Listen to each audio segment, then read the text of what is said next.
Welcome back to our series of Bharti Sakshat Niyam 2023 Part 3. In the last session, we have discussed till section 6. In this class, we are going to study from section 7 onwards. So this is section 7. What it says, facts necessary, facts necessary to explain or introduce a issue or relevant fact. Okay. Fact necessary to explain to introduce a fact and issue or a relevant fact which support or this is one fact, this and this is another, and support or rebut an inference suggested by a fact and issue or relevant fact, or which establishes the identity of anything or person whose identity is relevant. It establishes the identity of anything or a person, है ना? तो identity, or fixes a time or place at which the fact and issue or relevant fact happened, or which shows the relation of parties by whom such fact was transacted are relevant कब insofar as they are necessary for that purpose. So in section number 7 there are 5 points which we have to remember. ये क्या किन facts को relevant बनाता है इनको देख लेते हैं. तो इनको एक लाइन से याद कर लेंगे अपन. पहला, any fact which tend to explain explain introduce किसको, फैक्ट इन इशू और रेलिवेंट फैक्ट को, फैक्ट इन इशू और रेलिवेंट फैक्ट को. ये हो गया 1, दिस इज 2. सारे एक एक करके लिखेंगे अपन. देन देयर आफ्टर यहां से लिखते हैं विच सपोर्ट और रिबर्ट inference suggested by fact in issue or relevant fact. Okay, this is another one. ऐसे फैक्ट जो क्या करते हैं, सपोर्ट करते हैं, रिबर्ट करते हैं, जो कि इन्फ्रेंसेस हैं, यानी कि inferences suggested by fact in issue और रेलिवेंट फैक्ट. उसके बाद में कौन से फैक्ट रेलिवेंट होंगे, 4th नंबर, विच इस्टेब्लिश क्या, आइडेंटिटी. Establish the identity. अब वो किसी भी एनीथिंग की हो सकती है या फिर किसी पर्सन की हो सकती है. वो फैक्ट भी इसके अंदर क्या हो जाएंगे, रेलिवेंट हो जाएंगे. उसके बाद में और विच, 5th, फिक्स टाइम और प्लेस. वो फैक्ट्स भी रेलिवेंट हो जाएंगे यहाँ पे. इसके बाद में विच शोज रिलेशन, 6 रिलेशन. वैसे तो ये एक्सप्लेन और इंट्रोड्यूस ये 1 में आते हैं, ये 2 नहीं आता, मैंने एक एक करके लिख दिए हैं.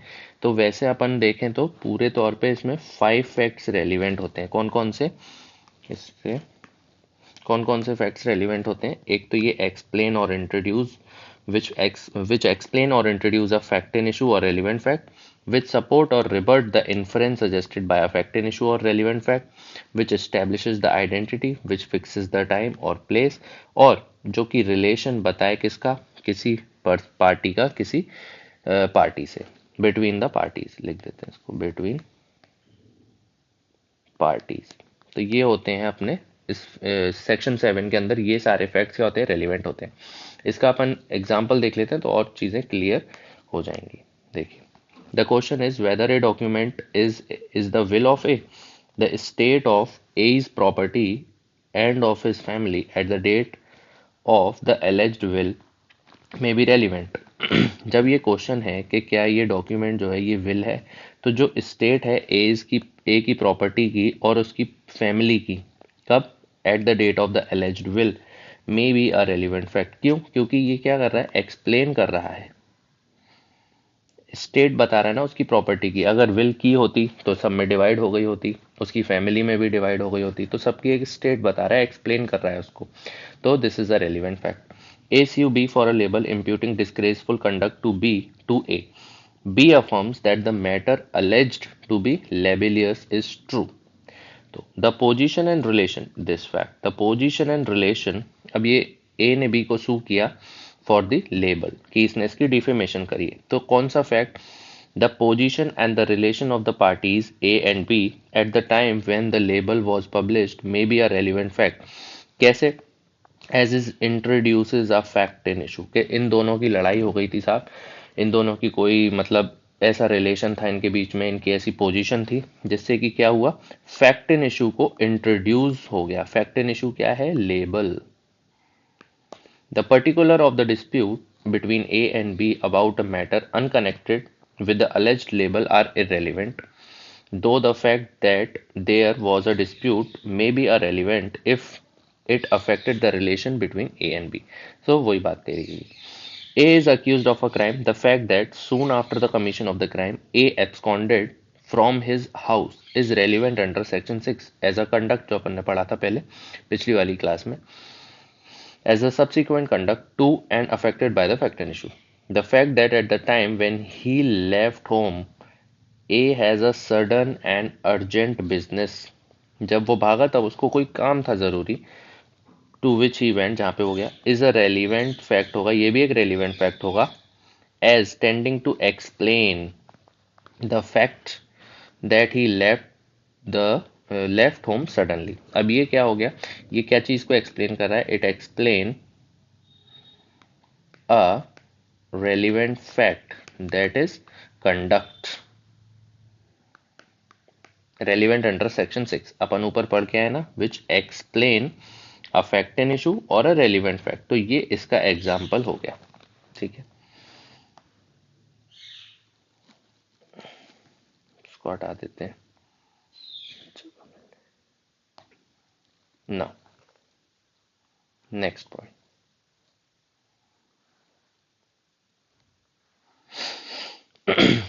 A sue B for inducing C to break a contract of service made by him with C. A on leaving service वो बोल के जाता है छोड़ते समय कि says to A, I am leaving because B has made me a better offer. तो this statement is also relevant क्यों क्योंकि ये explain करता है C के conduct को so this is also relevant under section 7 as it explain a relevant fact. Next, A accused of theft is seen to give the stolen property to B, who is seen to give it to A's wife. B says, B बोलता है, A says, you are to hide this. अब ये इसका जो statement है B का, this is also relevant. क्यों? Because it is explanatory of the fact that it is a part of transaction. Okay.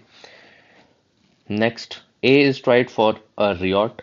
बलवे के लिए इसको ट्राई किया जा रहा है and is prove to have marched at the head of the mob ये अब ये जो मॉब हो रहा है ना अब ये जो चिल्ला रही है crisis of the mob are relevant कैसे explanatory of the nature of the transaction so this is all about section number 7 it make the facts relevant which explain or introduce a fact in issue or relevant fact which support or rebut an inference suggested by a fact in issue or relevant fact which establishes the identity of anything or of a person and fix the time or place at which the fact and issue or relevant fact happened or which shows a relation between the parties. So these type of 5 facts are relevant under this section. And one more important thing, TIP also get this is identification parade is also relevant under section 7 of BSA. ठीक है TIP gets its relevancy from section number 7 itself. Now coming to the next section which is section number 8. Things are done by conspirator in reference to their common design. So this section number 8 is based on principle of agency. First of all, okay, there is a reasonable ground that two or more person have conspired together. जो underline करते जा रहा हूँ ना वही सबसे ज़्यादा important है और ये इसके की फीचर्स हैं और असेंशियल्स भी हैं इस सेक्शन की एप्लीकेबिलिटी के ऊपर, ठीक है। Where there is a reasonable ground to believe, सबसे पहले एक रीजनेबल ग्राउंड होना चाहिए, क्या कि दो और दो से ज़्यादा व्यक्तियों ने कॉन्स्पिरेसी की है टुगेदर, क्या करने के लिए, to commit an offence or an actionable wrong. फिर क्या होगा, anything said done or written by any one of such person, किस संदर्भ में, in reference to their common intention. कब, anything said done or written in reference to their common intention, कब कहा होगा उसने, करा होगा, after the time such intention was first entertained by any one of them is a relevant fact as against, वो relevant fact होगा किसके against, as against each of the person believed to be so conspiring as well as for the purpose of proving the existence of the conspiracy, दो purpose के लिए कि वो conspiring कर रहे थे और ये जो पर्सन है, ये जो conspiracy है ये की है उनने, है ना। तो they were the parties and conspiring as for the purpose of showing that such person was a party to it. So सबसे पहले इसमें क्या है, एक इसके essentials पूछे जाते हैं, तो अपन इसको लिख लेते हैं एक बार। सबसे पहले फर्स्ट एक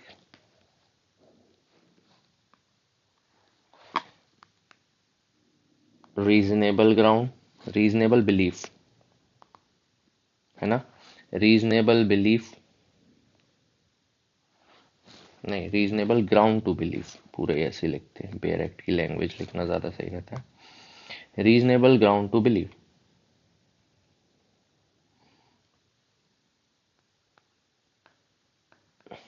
रीजनेबल ग्राउंड है किसका, दूसरा, two or more person conspired, this is second, to commit an offense, वो पूरा आ जाएगा यहाँ पे, एंड फिर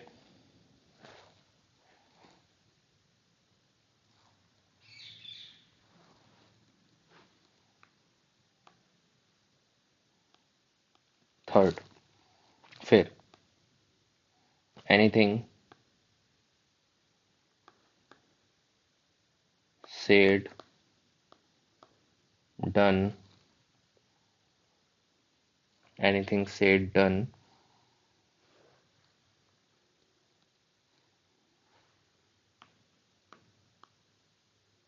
or written by anyone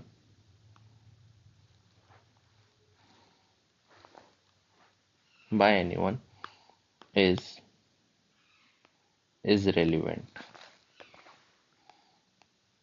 ठीक है। is relevant होगी कब, in anything said done in reference to their common intention, and fifth, after such intention was first entertained। ये इसके की फीचर्स हो गए। इसके फाइव असेंशियल्स हैं for the application of section number 8। अब देखिए इसके एग्जाम्पल्स की ओर आगे बढ़ते हैं। Reasonable ground exist for believing that, reasonable ground है क्या, दैट ए है, A has joined a conspiracy to wage war against the state. ये एक फैक्ट दिया हुआ है। इसके बाद the fact that B procured arms in Europe, B ने ये काम किया for the purpose of conspiracy, and C collected the money in Kolkata, C ने ये काम किया। डी ने परसुएड किया पर्सन्स को to join the conspiracy, E ने पब्लिश किए writing advocating object in view at Agra, and F ने ये काम किया। जी ने ये काम किया, सी ने ये काम किया, and the contents of letter written by H giving an account of the conspiracy are each relevant. ये जो सब काम कर रहे हैं ना, ये सब काम क्या है, रेलिवेंट है both to prove the existence of the conspiracy, one thing, and to prove that a complicity in it. ए तो जब था भी नहीं, तब ये काम हो गए, फिर भी क्या होगा? It is it can prove the A complicity in it, all दो, अब ये बात आ गई जो मैंने अभी बोली, although he may have ignorant of all of them, and although that the person by whom they were done were strangers to him, and although they may have taken place before he joined the conspiracy, after he left, भले ही ए के join करने से पहले ये काम हो गए हों, भले ही ए बी सी डी किसी को भी ना जानता हो, फिर भी it will be relevant fact against A according to the principle of agency. And one more important thing, it also contain the principle of necessary evil. It is also called necessary evil. So if it is asked which section of the BSA deals with the necessary evil, so it is the section number 8 which deals with the concept of necessary evil. Next, section number 9. Basically, section number 9 deals with the principle of, that is, plea of ALIBI, LAB. इसका मतलब क्या होता है? elsewhere.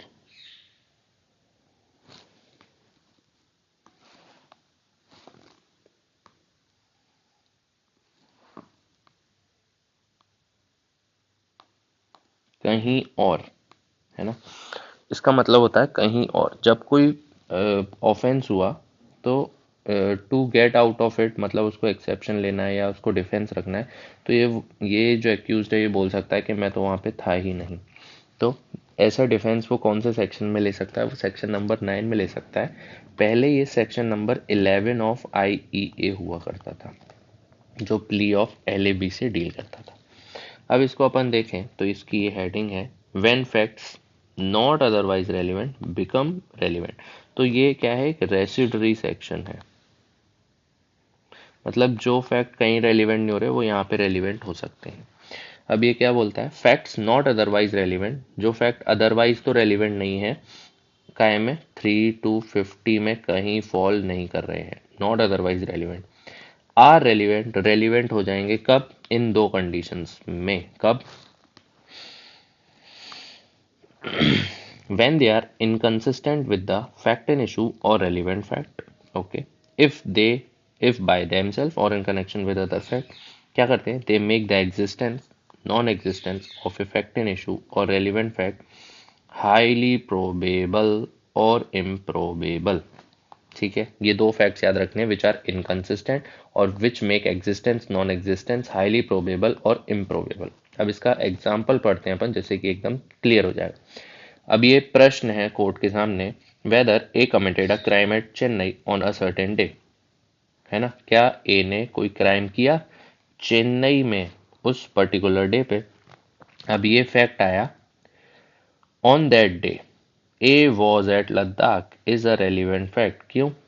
क्योंकि ये एकदम inconsistent है।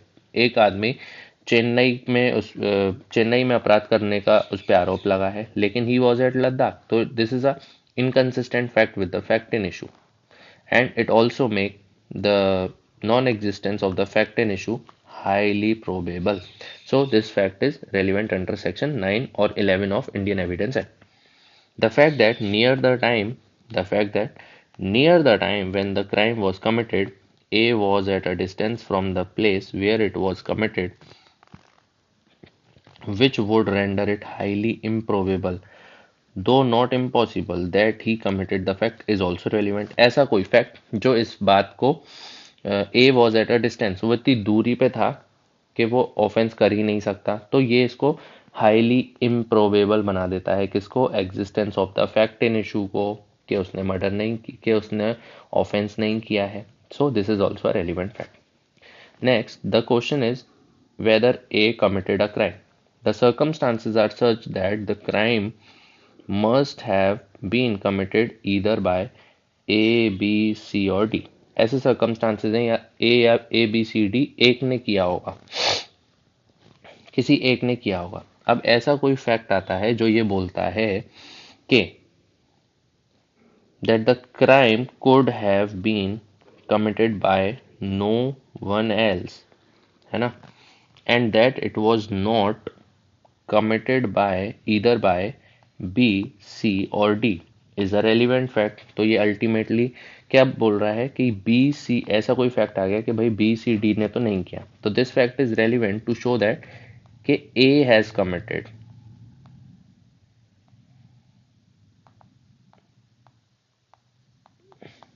The offence.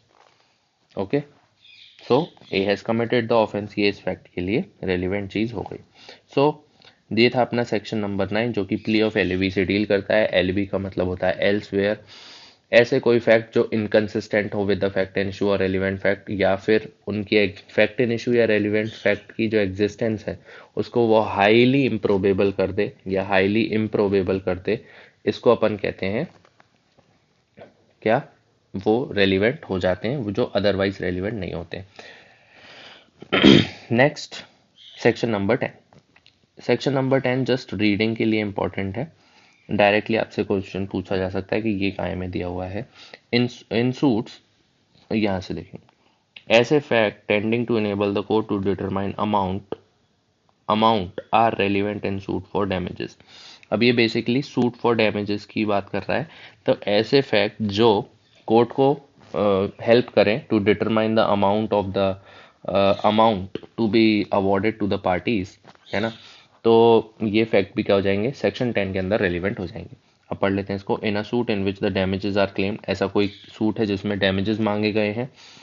Any fact which will enable the court to determine the amount of damages is relevant. ठीक है, simple.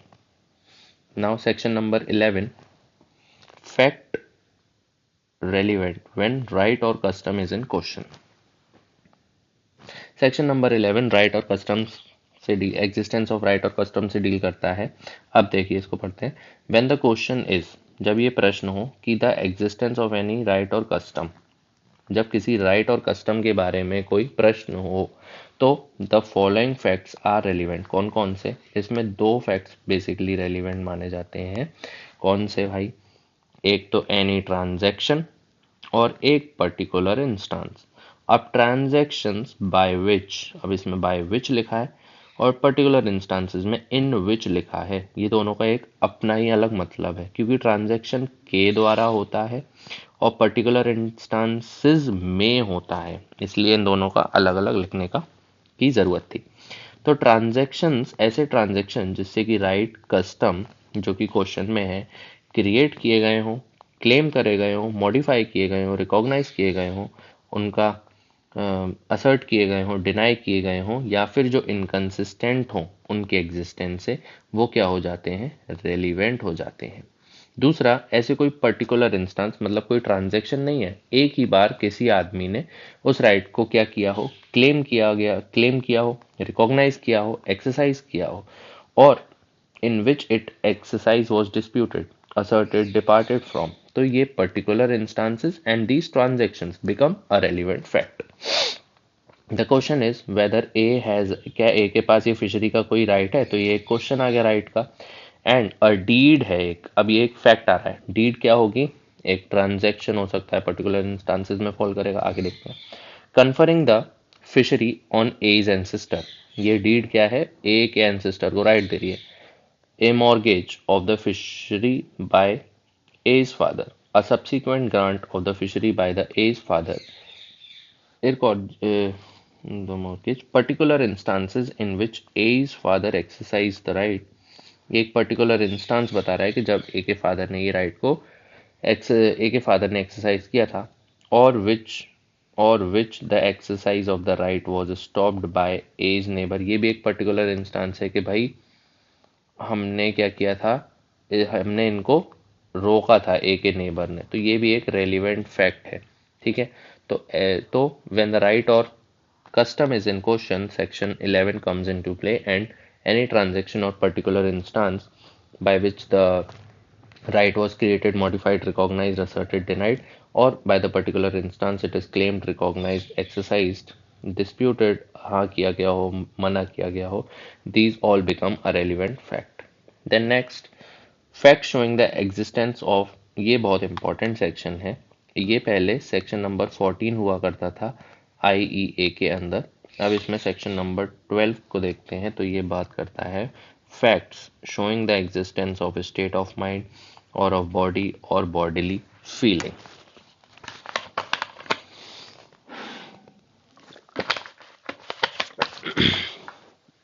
So the fact showing the existence of, इसमें बेसिकली तीन चीजें होती हैं जो रेलिवेंट बनेंगी। कौन कौन सी? देखिए, एक तो स्टेट ऑफ माइंड या फिर बॉडी का स्टेट ऑफ माइंड और ऑफ बॉडी, और bodily feeling. Fact showing the existence of, किसकी existence? Of any state of mind. State of mind के अंदर क्या क्या चीजें आती हैं? Intention, knowledge, good faith, negligence, rashness, ill will, good will toward any particular person. General नहीं, किसी पर्टिकुलर पर्सन के अगेंस्ट होनी चाहिए वो। क्या? इंटेंशन, नॉलेज वगैरह। और फर्स्ट ये हो गया existence of a state of mind, जो कि ये बताई गई हैं। और facts which shows the existence of state of body और bodily feeling are relevant fact. ठीक है। when, कब होंगी relevant? when the existence of such a state of mind और bodily feeling is an issue में हो, या वो इशू में हो कि क्या इसकी ऐसी, कि अपन ने पहले पढ़ा था ना फैक्ट एंड इशू में, क्या एक ही इंटेंशन थी मारने की, तो ये it will be relevant under section 12। Next, और ए रेलिवेंट फैक्ट, तो इसका अपन सीधा सा पढ़ लें तो कोई भी state of mind, state of body और बॉडीली फीलिंग रेलिवेंट होगी कब? When the existence of such state of mind, body और बॉडीली फीलिंग, या तो वो इशू में हो, क्वेश्चन हो कोर्ट के सामने उसके लिए, या फिर क्या हो, वो रेलिवेंट फैक्ट हो। अब there are two explanation attached to this section which says a fact relevant as showing the existence of a relevant state of mind must show that the state of mind exists not generally but in reference to the particular matter in question। अब ये बोल रहा है कि जो state of mind हम इसको इस सेक्शन में डील कर रहे हैं, ये अपन कैसे देखेंगे? जनरली नहीं देखेंगे, बट कैसे देखेंगे? In reference to the particular matter in question. General कैसे? कि स्टेट ऑफ माइंड कैसी है एक पर्सन की, कि उसको तो हैबिट है लोगों को शूट करने की, तो this is not a relevant fact. But उसने एक पर्टिकुलर इंस्टांस पे ए को गोली मारी थी तो बी ने, तो ये क्या है? ये एक रेलिवेंट फैक्ट हो जाएगा। ठीक है।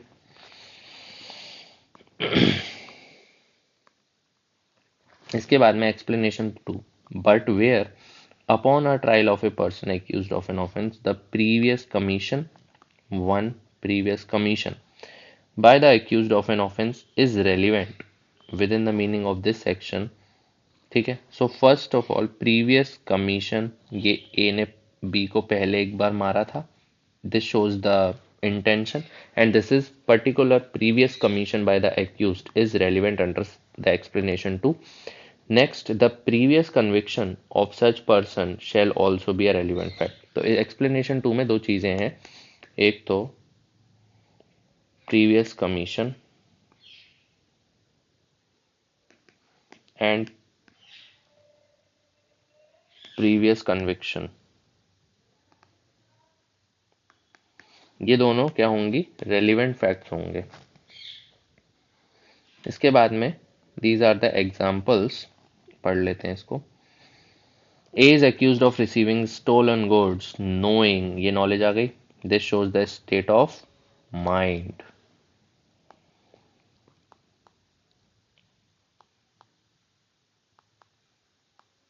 ठीक है। To be stolen, it is proved that A was in possession of a particular stolen article, the fact that at the same time he was in possession of many other stolen article, ये क्या बता रही हैं? ये बता रही हैं state of body। ठीक है।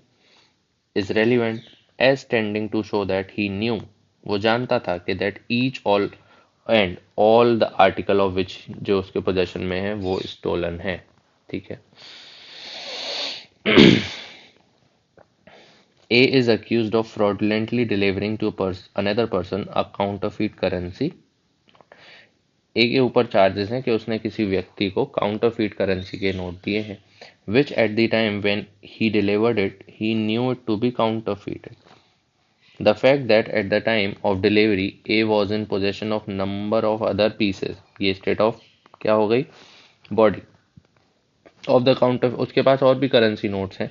This is a relevant fact, क्या बताने के लिए ये रेलिवेंट फैक्ट है। अब दूसरी बात ये कह रहा है the fact that A had been previously convicted, किसमें आ गया, एक्सप्लेनेशन टू में आ गया, of delivering to another person as genuine a counterfeit currency knowing it to be counterfeit is also a relevant fact. So ये हो गया A sue B for the damage done by B a dog of B's. अब B जानता था कि उसका कुत्ता क्या है, उसका डॉग क्या है, फेरोशियस है। The fact that the dog had previously beaten, वो जानता था कि उसके डॉग ने प्रीवियसली एक्स वाई जेड को बाइट किया है, and that they made complaint to be are a relevant fact. ये प्रीवियस कमीशन हो गया उसका, तो भी उसने नहीं किया। ये सारे एग्जाम्पल्स भी बहुत इजीली दिए हुए हैं, ये आप देखिए, इसमें इंटेंशन, नॉलेज वगैरह यही सब चीज़ें बताई हैं, तो इनको बस आप एक बार रीड कर लीजिए, इनमें समझने जैसा कुछ भी नहीं है। तो चलिए आगे चलते हैं। इसमें बहुत सारे, एक लंबी लिस्ट दी हुई है पी तक, ए से लेकर पी तक, ये बस सब पढ़ने के लिए एक बार आप रीड होके निकल जाएंगे, आपको सारे समझ में आ जाएंगे। इसमें एक हैबिट वाला है, वो अपन पढ़ लेते हैं। This one, A is tried for the murder of B by intentionally shooting him dead. The fact that A on other occasion shot B is a relevant fact क्योंकि ये particular है, so it is relevant, showing the intention. The fact that A was in a habit of, तो ये habit of shooting at people, तो ये कोई particular बात तो नहीं कर रहा, तो ये relevant नहीं है, this is irrelevant. Next is section number 13. Section number 13 एक बात बोलता है कि facts bearing on question whether the act was accidental or intentional is relevant. Section 30 ऐसे फैक्ट्स को रेलिवेंट बनाता है जो ये बताते हों कि क्या जो एक्ट किया गया है वो एक्सीडेंटल है या इंटेंशनल है। When there is a question, सबसे पहले when there is a question, क्या, whether an act was accidental or incidental or done with a particular knowledge or intention, क्या वो एक्ट एक्सीडेंटल था, इंटेंशनली किया गया है, या फिर कोई पर्टिकुलर इंटेंशन के साथ या इंटेंशन के साथ, नॉलेज या इंटेंशन के साथ किया गया है। अब ऐसे फैक्ट जो क्या बताते हो, which form part of a series of similar occurrences in each of which person doing the act was concerned is a relevant fact। अब ये चीज अपन को इस एग्जाम्पल से एकदम क्लियर हो जाएगी। A is accused of burning down his house in order to obtain money for which it was insured। अपने घर को जला देता है भाई इंश्योरेंस के पैसे क्लेम करने के लिए, ठीक है, ये एक फैक्ट है। अब और फैक्ट्स दिए हुए हैं क्या, कि A lived in several houses successively each of which he insured, कई घरों में पहले भी रह चुका है जिसका उसने इंश्योरेंस करवाया हुआ था, जिसमें in each of which fire awkward, जिस सब में आग लग गई। ऐसा कैसे हो सकता है भाई कि ये पहले इसका एक घर था, ये एक घर था, ये एक घर था, ये एक घर था, अभी इसने इस वाले घर में आग लगा दी, और इससे पहले ये जो घरों में रह के आया है इनमें भी क्या है, इसका इंश्योरेंस करवाता था और इनमें भी आग लगा देता था, आग लगी है, आग से ही ये हुए हैं। तो ये क्या बन गए, सीरीज ऑफ सिमिलर अकरेंसेस हो गया, जिसमें in each of which the person doing the act was concern, इन सब में ए ही तो था। तो and after each of which fires A received a payment from the different insurance companies. ये रेलिवेंट फैक्ट है क्या बताने के लिए, as tending to show that fire was not accidental. भाई एक साथ सब में थोड़ी आग लग सकती है, एक बार एक्सीडेंट होगा लेकिन बार बार एक्सीडेंट थोड़ी होता है, अगर बार बार हो रहा है तो इंटेंशन होगी।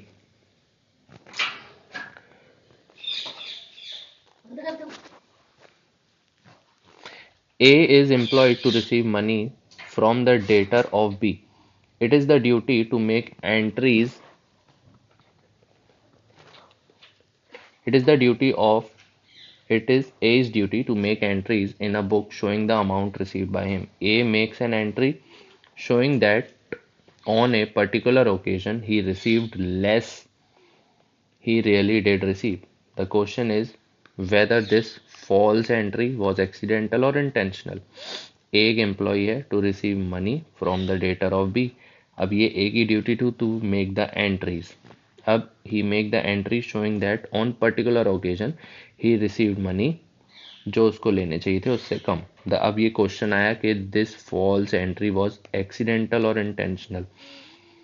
The fact that another entries made by A in the same book are false, and that the false entry in each of the case in favor of A are relevant. तो इसने जो other entries करी हैं ये क्या हो जाएंगी, relevant हो जाएंगी to show that the act was accidental or intentional.